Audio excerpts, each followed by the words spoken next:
ہم مدینے کی گلی میں پھر دوبارہ چلتے ہیں. حضرت عمر رضی اللہ تعالیٰ عنہ کا دربار لگا ہے. ایک شخص کو پکڑ کر لوگ لے آتے ہیں کہ شخص نے ہمارے باپ کو قتل کر دیا. حضرت عمر رضی اللہ تعالیٰ عنہ نے پوچھا کیا ماجرا ہے بھائی؟ اس نے کہا جی واقعی میں ان کے باپ کا قاتل ہوں، لیکن میں نے قصداً قتل نہیں کیا. ہوا یہ کہ میں ایک مسافر ہوں، جا رہا تھا، راستے کے اندر سبز چراگاہ تھی، میرا اونٹ بھوکا تھا، اس چراگاہ میں داخل ہو گیا. اس کے بوڑھے باپ نے پتھر اٹھایا اور میرے اونٹ کو مارا. اس کی آنکھ نکل گئی. مجھے بڑا غصہ آیا، میں نے وہی پتھر اٹھا کر اس کے باپ کو دے مارا، لیکن وہ ایسے ٹکانے پہ لگا کہ اس کا باپ فوراً فوت ہو گیا. میرا قصد اور ارادہ نہیں تھا، لیکن بہرحال میں اس بات کا اقراری ہوں کہ میں نے اس کے باپ کو قتل کر دیا ہے.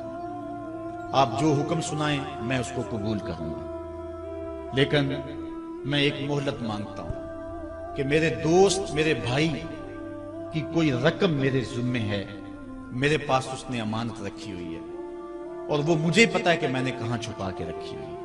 اگر آپ فیصلہ کر دیتے اور میری گردن کاٹ دی جاتی ہے تو وہ امانت جو میں نے رکھی ہوئی ہے سنبھال کر کے، میرے علاوہ کوئی جانتا بھی نہیں ہے، تو وہ اس تک کون پہنچائے گا؟ اگر آپ مجھے 3 دن کی مہلت دے دیں تو میں جا کر کے اس کی امانت اس کو واپس کر کے پھر واپس آؤں گا. پھر یہ پھندا پھانسی کا میں اپنے گلے میں ڈلوانے کے لیے تیار ہوں. حضرت عمر رضی اللہ تعالیٰ عنہ نے فرمایا کہ کوئی شخص تیری ضمانت دے دے تو ہم تجھے چھٹی دینے کے لیے تیار ہیں. اس نے دائیں بائیں دیکھا، پورے مدینے میں اس کا کوئی شناسہ ہی نہیں تھا، واقف ہی نہیں تھا، ایک اجنبی شخص تھا.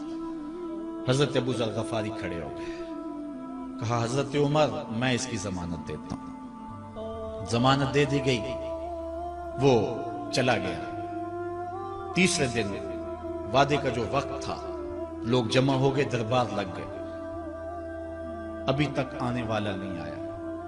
لوگوں نے کہا ابو ذر تو نے غلطی کی ہے، ایک اجنبی کی ضمانت دی اور ابھی تک وہ نہیں آیا. اور میاں صاحب فرماتے ہیں ایک بار جو پھائیں اڑ جاندے ہو پھر کدی نہ پھنستے نے. ظاہر ہے وہ چلا گیا، واپس تو نہیں پلٹ کے آئے گا، اسے پتا ہے کہ آگے سیدھی سیدھی میری موت ہے. تو تم نے یہ کیا غلطی کی؟ خیر آپ نے فرمایا کہ اگر وہ نہ آیا تو یہ پھانسی کا پھندا میرے گلے میں ڈال لینا، لیکن بہرحال میں نے اس کی ضمانت دی. کچھ عرصہ بیتا کہ دور سے گرد و غبار اڑتا ہوا دکھائی دیا. جب صورت واضح ہوئی تو وہی شخص تھا. حضرت عمر فاروق رضی اللہ تعالیٰ عنہ کے دربار میں کھڑا ہو کہنے لگا حضرت کسی وجہ سے تاخیر سے پہنچا ہوں، معذرت چاہتا ہوں، اب جو حکم ہے پورا کیجیے. حضرت عمر رضی اللہ تعالیٰ عنہ اس کے پھانسی کے احکامات جاری کر چکے تھے.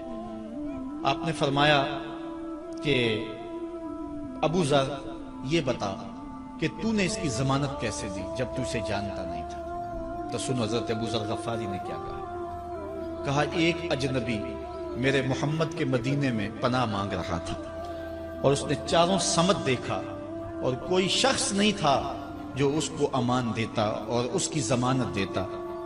تو میں نے اس لیے ضمانت دے دی کہ نہ بھی آیا تو اپنی جان چلی جائے گی. کل کو یہ تو نہیں کہے گا کہ محمد کے مدینے میں کسی نے ضمانت مانگی تھی، پورے شہر میں کوئی ضمانت دینے والا نہیں تھا. اس کو کہا کہ انہوں نے تو ضمانت دے دی، میاں اب تو بتا کہ تو چلا گیا تھا، تجھے جانتا کوئی نہیں تھا، نہ پلٹ کے آتا تو تجھے کوئی پوچھنے والا نہیں تھا، تو تو نے یہ دوبارہ موت کے منہ میں کیوں اپنا سر رکھا ہے؟ تو اس نے کہا کہ میں نے کہا کہ ایک اجنبی کی ضمانت ایسے شخص نے دی ہے جو مجھے جانتا بھی نہیں ہے، اور اگر میں نہ گیا تو لوگ قیامت تک اجنبیوں پر بھروسہ نہیں کریں گے کہ اجنبی یوں سلوک کیا کرتے ہیں. تو حضرت عمر رضی اللہ تعالیٰ عنہ اس کے پھانسی کے احکام جاری کیے. تو جن کے باپ کو قتل کیا تھا وہ بیٹے کھڑے ہو گئے، کہنے لگے تاریخ کی کالک ہم اپنے منہ پہ ملیں گے، ہم بھی اپنے باپ کے قاتل کو معاف کر دیتے ہیں. یہ ہماری تاریخ ہے، یہ ہماری کہانی ہے. لیکن آج ہم کس جگہ پہ کھڑے ہیں اور کیا ہماری صورتحال ہے؟ نہ ہمارا کردار رہا اور نہ ہمارا کوئی تشخص رہا. آج ہم نے اپنا تشخص بھی مٹا کے رکھ دیا، اپنے طرز زندگی بھی بدل دی. نہ ہماری باطن کی وہ روشنی رہی، نہ ظاہری وہ صورت رہی کہ ہم پہچانے جائیں کہ حضور کے غلام ہیں. بلکہ آج بھانت بھانت کی بولیاں بول رہے ہیں۔ اقبال نے کیا کہا تھا؟ اپنی ملت پر قیاس اقوام مغرب سے نہ کر، خاص ہے ترکیب میں تجھے قوم رسول ہاشم۔ ایک تو وہ حدیث میں نے آپ کے سامنے رکھی جو حضور کا فرمان ہے، الشیطان جاسم علی قلب ابن آدم، انسان کے دل پر شیطان قبضہ جماتا ہے، جب یہ غافل ہوتا ہے تو وسوسہ اندازی شروع کرتا ہے، اور دل اگر پورا سیاہ ہو جائے تو پھر شیطان کے لیے معاملہ ہی آسان ہو گیا، کیونکہ سمجھو کہ دل کے قلعے کی دیواریں منہدم ہو گئی، اب شیطان جدھر سے مرضی آئے جدھر سے مرضی جائے۔ ہاں اب بھی اس کی اصلاح کا طریقہ ہے جو حضور نے ارشاد فرمایا۔ آقا کریم علیہ السلام نے ہمیں کسی معاملے میں بھی حضور نے تنہا نہیں چھوڑا۔ آقا کریم ارشاد فرماتے ہیں کہ لِكُلِّ شَيْءٍ سِقَالَةٌ وَسِقَالَةُ الْقُلُوبِ ذِكْرُ اللَّهِ، ہر شے کو زنگ لگ جائے تو اس کا زنگ کسی نہ کسی شے سے اتارا جاتا ہے۔ کپڑے میلے ہو جائیں تو صابن وغیرہ سے صاف کر لیتے ہیں، یہ لوہا میلا ہو جائے تو ریگ مار سے صاف کر لیتے ہیں، ہر شے کا زنگ کسی نہ کسی شے سے اترتا ہے۔ اب دل اگر میلے ہو جائیں گناہوں سے تو کیسے دل پاک ہوں گے؟ سقالۃ القلوب ذکر اللہ، کہا اللہ کا ذکر کرو دل ستھرے ہو جائیں گے، دل پاک ہو جائیں گے۔ جتنا زیادہ ذکر کرو گے اس قدر دل جلا پائیں گے اور دل نور پائیں گے۔ اور بزرگ صوفیہ فرماتے ہیں جب کوئی بندہ ذکر کرنے بیٹھتا ہے اور ایک مرتبہ کہتا ہے اللہ، تو اللہ تعالیٰ اس کی طرف نظر رحمت سے دیکھتا ہے، اور جس کی طرف اللہ نظر رحمت سے دیکھتا ہے اس کے 70 گناہ جل کے راکھ ہو جاتے ہیں۔ تو ایک مرتبہ اللہ کہنے سے 70 گناہ مٹ گئے، پھر یہ بار بار تکرار کرتا رہا تو دل جو ہے وہ آہستہ آہستہ مصفہ ہونا شروع ہو جاتا ہے، دل سیکل ہونا شروع ہو جاتا ہے، دل پاکیزہ ہونا شروع ہو جاتا ہے، اس کے اوپر سے غلاظت، گندگی اور جو دل کے اوپر چڑھا ہوا غلاف ہے وہ اتر جاتا ہے، اور دل پھر انوار پانے لگتا ہے، پھر اس کو ذکر بھی چاشنی دیتا ہے، اس کو فکر بھی لذت دیتا ہے، اس کو نماز اور سجدے میں بھی سرور ملتا ہے۔ جب دل پر نور نہ ہو تو پھر شکایت یہ ہوتی ہے نماز پڑھتے ہیں سرور نہیں ملتا، نیک عمل کرتے ہیں لطف نہیں آتا۔ اصل وہ دلوں کے اوپر حجابات آ چکے ہیں، دلوں کے اوپر پردے آ چکے ہیں، اگر وہ اتر جائیں اور وہ کثرت ذکر کے ساتھ جو ہے وہ پردے اتریں گے۔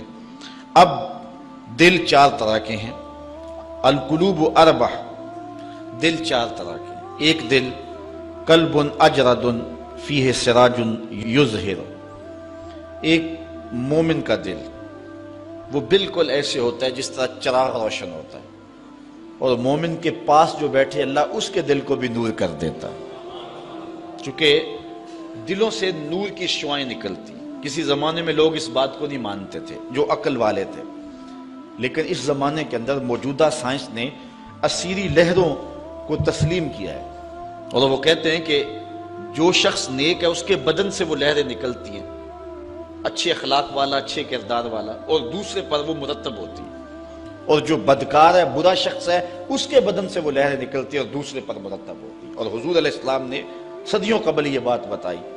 حضور نے فرمایا اچھے آدمی کی صحبت ایسے ہے کحامل المسک، جس طرح کستوری والا شخص ہوتا ہے، عطار کی طرح ہے کہ اس کے پاس اگر آپ بیٹھیں تو خوشبو آتی رہے گی۔ فرمایا یا تو تمہیں دے گا تحفہ، یا تم اس سے خرید لو گے، یا نہ وہ تحفہ دے گا نہ تم خریدو گے، لیکن جب تک بیٹھو گے مشام جام معطر رہیں گے، اور گھر آؤ گے تو لباس میں خوشبو بسی ہوئی ہوگی۔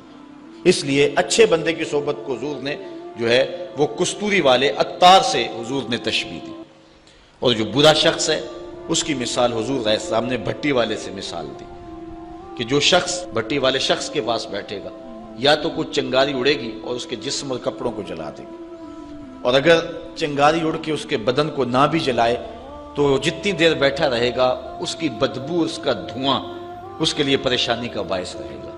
اس لیے اچھے آدمی کی صحبت کو اختیار کرنے کا حکم دیا۔